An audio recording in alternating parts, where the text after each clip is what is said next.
Louvado seja o nosso Senhor Jesus Cristo, para sempre seja louvado, e a sua Mãe Maria Santíssima.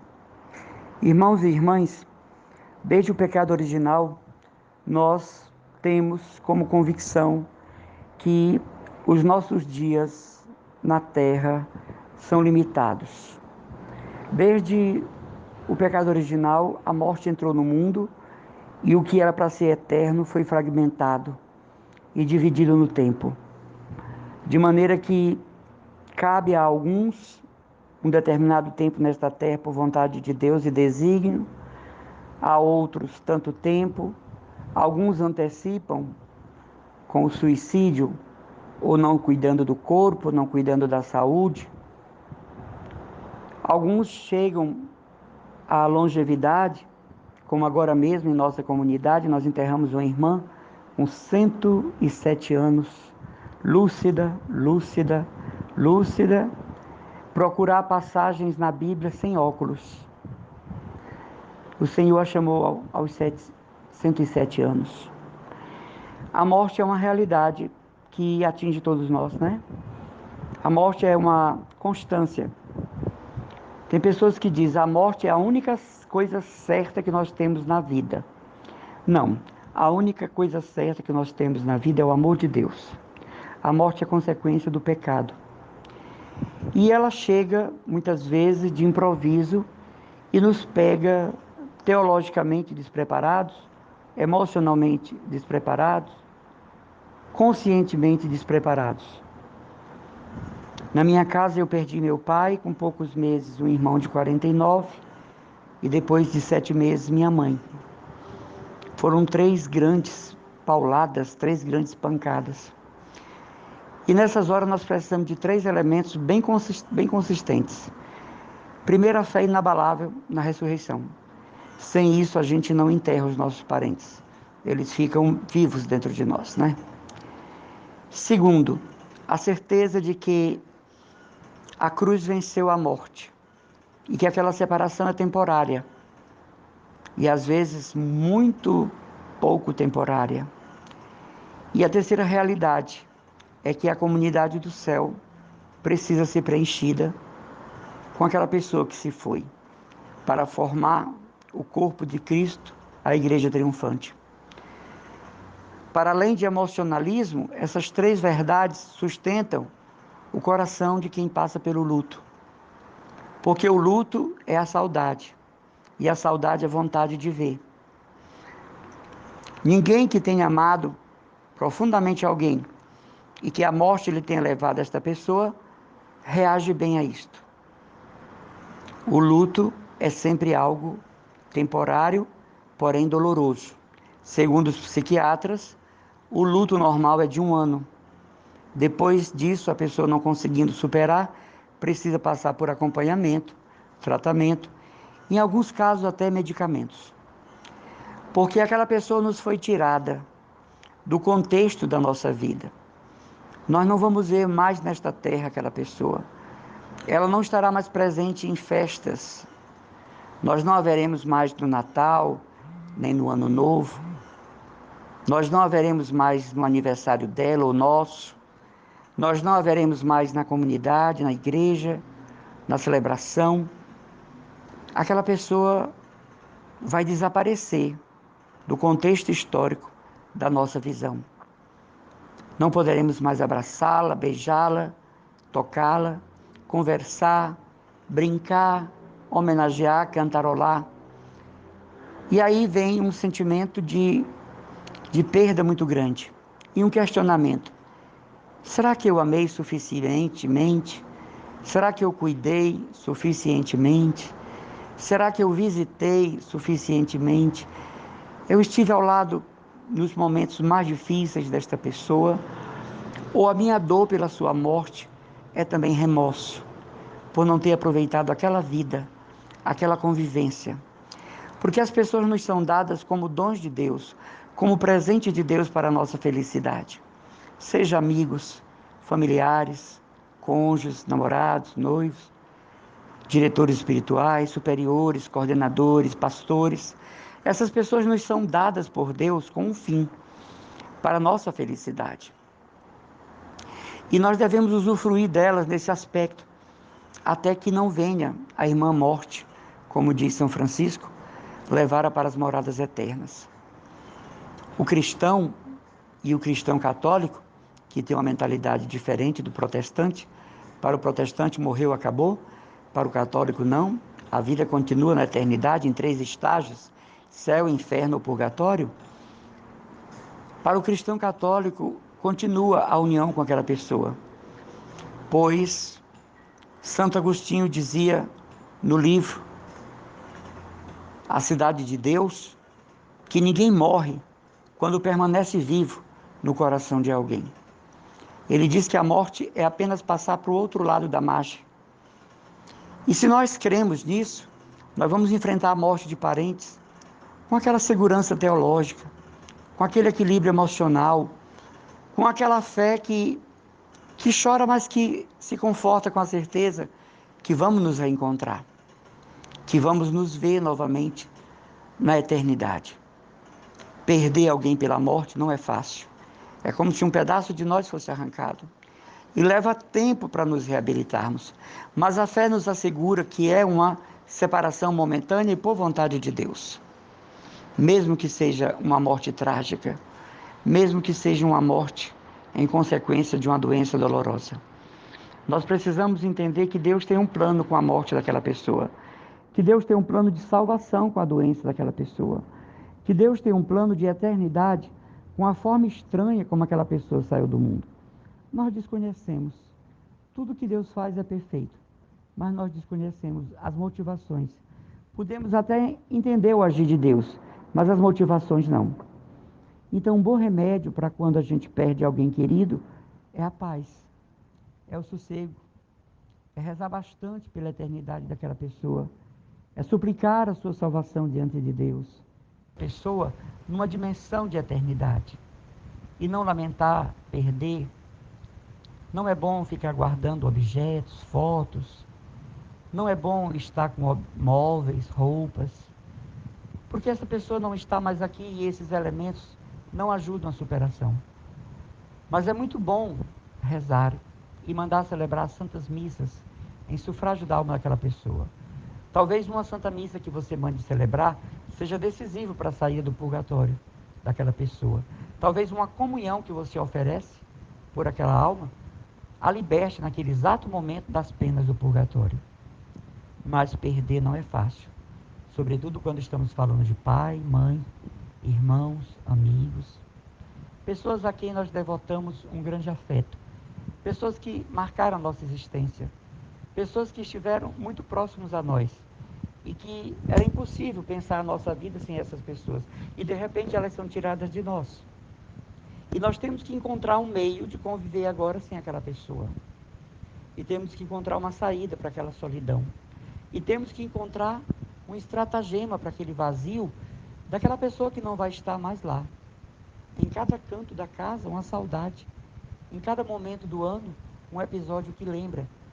Algumas circunstâncias da vida são a cara daquela pessoa. E eu preciso estar estruturado na fé para chorar sim, mas saber que verei na ressurreição. E quando chegar a minha hora, se me for dado estar onde essa pessoa está, eu a verei transfigurada. Diz a Santa Igreja que quando nós morremos, nós vamos reconhecer todos os nossos familiares, claro. Porque não faz sentido ter sido filho de alguém aqui, se na outra vida não sei quem é. Não faz sentido ter sido mãe de alguém se eu não sei quem é. Só que nós não vamos lembrar das coisas ruins e negativas. Nós vamos lembrar só das coisas boas, dignas, elevantes. Mas nós vamos reconhecer os nossos parentes. É um fenômeno chamado de pleroma. Eles estarão glorificados, completamente glorificados. Como é isso? Só saberemos no nosso dia e na nossa hora. A morte, ela também rende glória a Deus, porque a finitude da vida, sobretudo em que os anos vão se passando, é um holocausto de amor a Deus. Se nós bem pensássemos como os santos, morrer é glorificar o Criador, é devolver a obra criada por Ele, é dizer que a obra que Ele fez deu certo, que agora a plantinha morre para renascer nos jardins do céu. A morte não tem só a dimensão trágica, ela tem a dimensão também teológica. Aquele corpo batizado merece missa de corpo presente, merece ser aspergido por água benta, merece velório, merece um enterro digno, porque nós não estamos enterrando um animal bruto, nós estamos sepultando um corpo que, batizado, traz as marcas da paixão e da ressurreição, e por isso nós veneramos os nossos falecidos. A missa do sétimo dia, ela é importante, porque Deus criou o mundo e no sétimo dia descansou. Então, tem o sétimo dia, tem a dimensão do descanso da alma na presença de Deus. É como se naquele período a alma tomasse consciência que ela não está mais aqui neste mundo. Então, é importante estarmos preparados para isso. Claro que não vamos viver preparados para a morte dos nossos parentes, jamais. No sentido de dizer, será que é hoje, será que é amanhã? Mas quando isso acontecer, já encontrar um espírito de fé disciplinado para poder trabalhar a dor, trabalhar a saudade, a separação, a ruptura e, o mais importante, dar força aos outros. Eu me lembro que no velório da mamãe, o velório dela começou 3 da madrugada e lá em casa nós éramos 8 irmãos, né? Agora 7, porque esse de 49 foi alguns meses antes da mamãe, inclusive a morte dela foi por causa da morte dele. Ela não resistiu, era o filho amado. E lá pelas 3 da manhã, eu não aguentando mais de dor, fui para perto do caixão e chorei muito. Chorei muito. Eu saí de casa muito cedo para a vida consagrada. Eu sou caçula de 8 irmãos. E dizem os psiquiatras que o caçula nunca deixa de ser caçula, nem para ele e nem para os pais, né? É o único filho que inspira cuidado a vida inteira para os pais, é o filho caçula. E eu me lembro que eu estava chorando perto do caixão da minha mãe, era 3 da madrugada, e a minha irmã mais velha, de 65 anos, chegou para mim e disse, olha, engula as lágrimas, pare de chorar, porque se você cair, todos nós caímos, nós estamos apoiados em você. E aí eu parei de chorar, enxuguei as lágrimas, e aquilo foi um impacto. Naquele momento eu entendi que a minha família precisava de mim, meus irmãos, sobrinhos. Ah? Então até a hora do sepultamento da mamãe eu fiquei com aquilo preso. E ninguém entendia por que eu estava sem chorar, não é? Porque eu sou o filho caçula. Mas quando terminou o sepultamento, que eu voltei para a casa da comunidade, eu entrei no quarto, me fechei na minha cela e eu chorei aproximadamente 3 horas. E os irmãos sabiam, só me trouxeram um chá, passaram por debaixo da porta e disseram, fique à vontade. Eu chorei 3 horas. Depois me prostrei no chão, diante do crucifixo da nossa cela, que a única coisa que nós temos na cela é um crucifixo na parede. E eu fiz a oferta da minha mãe a Jesus. Enxuguei as lágrimas e vim para o jantar e a recreação da comunidade. Mas não foi fácil. Eu ainda passei 15 dias precisando de orientação espiritual e o padre, meu diretor espiritual, foi de uma caridade extraordinária. Ele me atendeu todos os dias durante 15 dias, me fazendo ver o prêmio da eternidade, me fazendo ver a necessidade de minha mãe voltar ao Criador e que antes de ser minha, a mamãe era de Deus. Aquilo foi me consolando, aquilo foi me estruturando. Da mesma forma, imaginar que o parente que morre não é nosso, ele tem um dono, ele voltou ao seu Criador. Como diz a Sagrada Teologia, né, o Sacrosanto Concílio, de Deus viemos, para Deus voltaremos. Então aquela mulher que é minha mãe, na verdade é muito mais de Deus que minha. Aquela menina que é minha irmã é muito mais de Deus do que minha. Deus veio buscar o que era seu. Choro, esperneio, bato perna, mas pertence ao Senhor. Essa visão cristã ajuda muito as pessoas também a entenderem o mistério da própria morte. Eu costumo brincar nas minhas pregações que eu só vou na última topic, que eu não quero ir agora não. Quando eu estava em coma, né, eu escutei o médico dizer para a enfermeira, eu estava em coma, mas eu ouvi perfeitamente, pode desligar um monitor, que a morte do irmão Emanuel é uma questão de horas, pode desligar. E quando eu ouvi isso, eu disse dentro de mim, né, eu mesmo não, eu não vou agora não, eu só vou na última topic, ainda vou matar o motorista. E eu escutei a enfermeira dizer, quando o médico saiu, eu desligar o monitor, um rapaz desse tão novo, morrer? Quando eu voltei a mim, eu disse, doutor, o senhor tenha cuidado quando for visitar os doentes. Ele disse, por quê? Eu ouvi perfeitamente o senhor dizer que podia desligar o monitor, que a minha morte era uma questão de horas. Esse senhor tomou um susto. O senhor ouviu perfeitamente. Depois procurei a enfermeira para agradecer, mas ela estava de férias já, né? Então ninguém quer morrer, gente. Ninguém quer morrer. Ninguém aqui está para dizer assim, tô aqui, senhor, me leva, né? E isso faz lembrar uma história de uma mulher que foi enterrando o marido e ela dizendo, gritando, me leva, eu não consigo ficar sem ti, me leva, e tanto escândalo. Ela escorregou na barreira e caiu dentro da sepultura e começou a gritar, me tira daqui, meu povo, me ajuda. Então, quer dizer, ninguém quer morrer. E por que nós não queremos morrer? Porque nós fomos feitos para a vida. O primeiro chamado foi para a vida. A morte é consequência do pecado original. Nós fomos feitos para viver. E eu digo assim para Jesus, se eu ainda posso te servir um pouco mais, conserva-me. Mas é claro que quando eu digo, eu só vou na última topic, é uma brincadeira para o povo rir nas pregações. Quando o Senhor quiser, Ele faça a sua vontade. Só não sei se estou preparado, né? O meu sonho, a minha meta é o céu. Mas indo para o purgatório já está de bom tamanho, né? Se bem que eu não tenho medo de ir para o inferno, não. Porque quando chegar no inferno, a primeira coisa que eu vou fazer é dizer, Satanás, arranja aí uns 5 demônios para a gente rezar o texto. Aí não vai dar certo, né? Vai ser um valha-me Deus lá dentro. Mas nós devemos enfrentar a morte com a visão cristã e a visão da igreja, a visão dos santos, sem desespero e sem desesperança. A desesperança não é outra coisa do que a morte da esperança. A gente não canta assim? A certeza que vive em mim é que um dia verei a Deus, contemplá-lo com os olhos meus é a felicidade sem fim. Desculpe a voz, é porque ontem eu fiz um show com as coleguinhas, aí eu estou um pouco rouco. A gente canta isso. Isso é tão bonito, né? Mas na vida, na prática, quando amanhecer, o dia eterno, a plena visão, ressurgiremos por crer nesta vida escondida no pão. Eu digo meus filhos espirituais, meus irmãos, que quando eu morrer, o cântico que eu mais quero que se repita no velório, no corpo presente, é esse. Eu acho que esse canto é tudo, né?